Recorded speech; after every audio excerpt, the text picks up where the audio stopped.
E toi whātalo whātua le whapopunga o Tala fōu mole nei awa uli. Na whaia se whanutanga le asosio whaia onga le vai aso nei, i le mai ai o leo fo mai o kone karate silia ma le se lau a Tala i le tausanga, pe a maali lie e langolango ina e asosi le kuri kalama fōu, e tali tonu nisi o whaia onga o le asosi, o lea ofo, o se tau whaavalea, e whaapoto ai whaia onga mai le whaitio ina, ma le langolango ina o le kuri kalama fōu. Peitai, na ta ua le matanga luenga wa onga, o lo o tatala lava lava noa e whaali whaalawa i te lei manato whaia onga, whaatatau i le kuri kalama fōu, pe a mai asainia kone karate, e whaase furulua asosi uofo atu i ai kone karate, ma le wha moe e whesosoani ai i whaia onga e wha maasani ma amata ai le kuri kalama fōu i wasenga se furutasi se furulua ma le se furutolu. E le o tele nisi vaenga i filifili i ai asosi, ai olo o manana au etalia le ofo, o nei mo o mia resources po o mea whaingaluenga e ki liva ma au ai le kuri kalama fōu.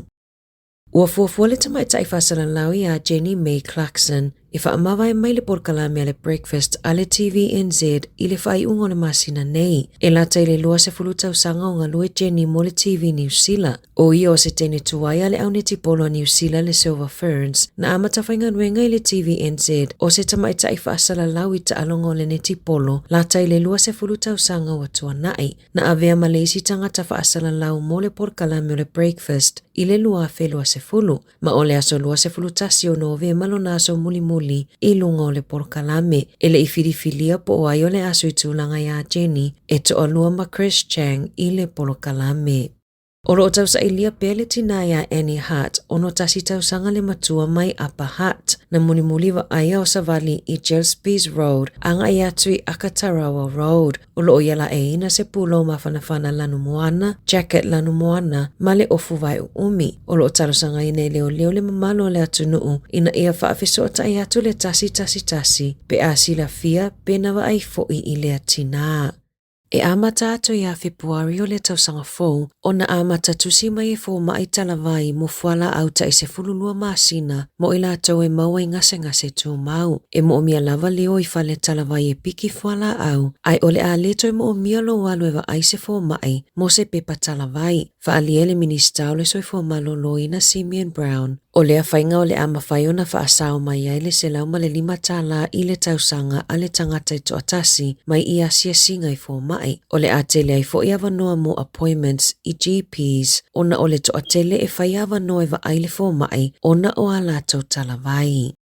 O le asoa tae au e wha moe e taunu umai ai le wa a Hawaii, le hoku lea taunu umai i Waitangi. O le whato ato e malanga mai leo le wa a fōlau a le hoku lea, taunu mai le whase fulu tau sanga o tuanai. O le awhea i o New Zealand, o se vaenga o la lato fōlau nga ta amilo i le Pasifika mo tau sanga e wha. O le awa atasi atua i le whaitau wafi o tangata Maori e wha awhiloa ia le au waa. E mai au na wha atasi atua i le o Stan Conrad, o le ali Maori sa iai i le fōlau nga a le hoku lea i le awheiwa se lau walu 5 a o lua se fulu lua o na tausanga. Whaali e Conrad na te mana tua le fōlaunga i tausanga wa mawai. E na o ia lava le tangata Maori o le au waa. Whaatasi ai ma le au waa e toa se fulu tolu mai Hawaii na whaimalanga mai i Rarotonga i Aotearoa.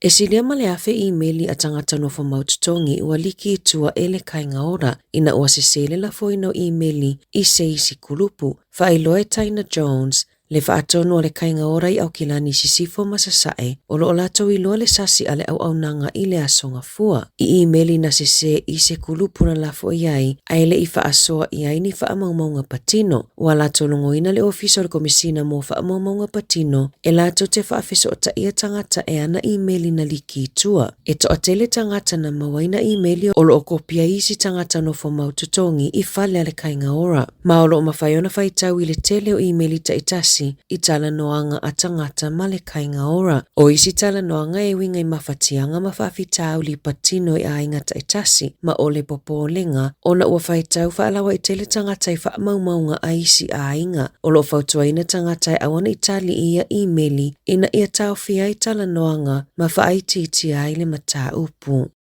E se lau tolus furu lima lau pepa o le lipoti le IPCA po se vaenga tutu o tasi esu ina mata upu e awhia i leo sa whaalau i loa mai ana nafi. E na o le lua lava ingoa na whaiteo ina le lipoti na mawhaio na whaalau i loa. Andrew Costa le sa avea ma komisina o leo ma Tania Kura le sa avea ma sui komisina o leo i lea taimi. E te le vaenga i le i whailoa ina e Kura e winga i whaitionga na whaao ato e winga i a McSkimming. Whaani e le lipoti le IPCA sa tatau ya Kura ma Costa o na su e a tiri le mata upu whaapea i meli o whaasea ma lipoti e se lau ma le lima. Ele ilongo ina fo ile minista ya Mark Mitchell i meli na la foi na atu ile ofiso le minista peitai na popole la ua ile tauleanga ino le suafo McSkimming ai mai se le tofinga na ia umia na li taia Kura mai nga luenga ya Yulai ile mai ai o le tolus fuluvalu tausanga o avea ma leo. E tari tonu le Radio New Zealand na li taia fo ile komisina lango o Paul Basham i a se tema. Lua masi na taru le whaamawai Kura. Na fesiningi ele le tio New Zealand Basham. Pe iai se feso ta inga o lana whaamawai ma le su enga ale IPCA. Tali Basham ele ai o lana whaamawai o na ua yalango na ua o ile taimi e fia malolo ai. E iai isi leo o lo o ngā lulu e pe ile matanga luenga whaapea nisi wa whaamawai o lo o au fie tutono le lipoti. Mai ono whaia iai nisi su enga ma isi whaai unga mole lumanai.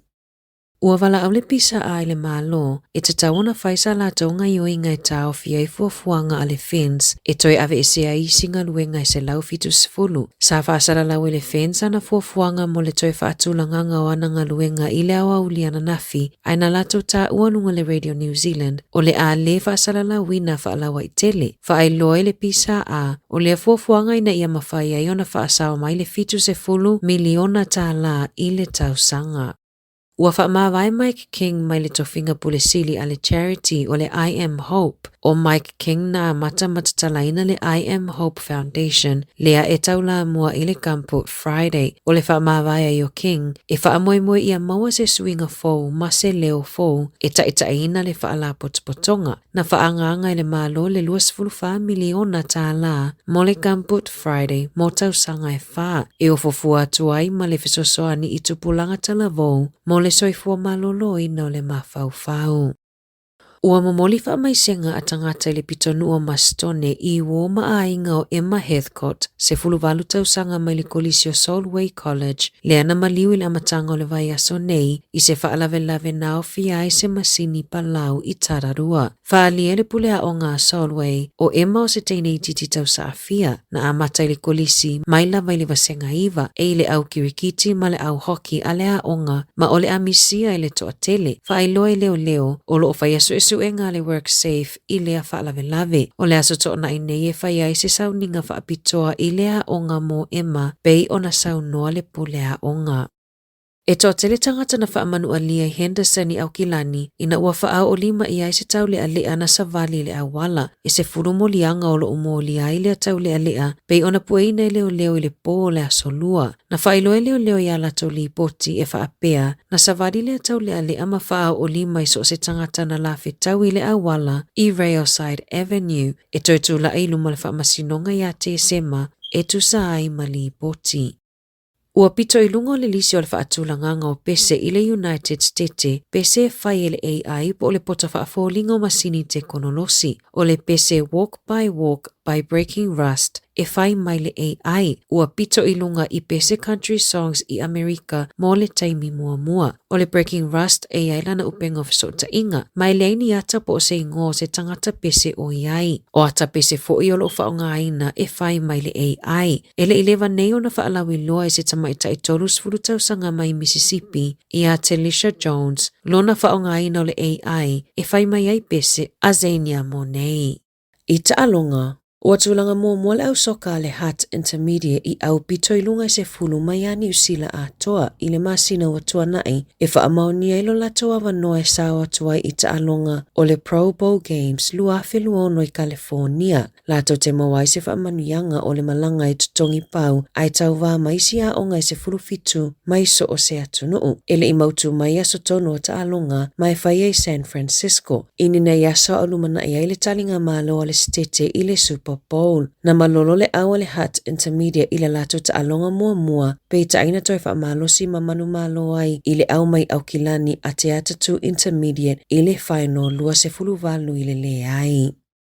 Ua whaasolo manuia eli katoa o le suia le aula kapili kia tonga ma le Melbourne Storm le aulo o tau fia le fale mai au kilani. Whailoa le Peristene o le au o se aso le vai aso nei e te ai tua katoa ta luna tau fia le mai ai o luna ta o tonga mai manu anga o lona ulu. Le na whai nai ile ta alonga tonga ma le awa New Zealand. Na whai aso e suenga ali NRL ile la veai o katoa ma wa aipena saunga le mu e ta alo ile la ta alonga ma le Kiwi. Ele o mawhai ona alawi loa whaalawa i tele mai unga o Yesu esuenga se ilonga ua te ai tua katoa mai loa ua manuia ato atoa. Tala fōia mai le si ufofonga le lau mua mo le nei vaenga o le awa uli.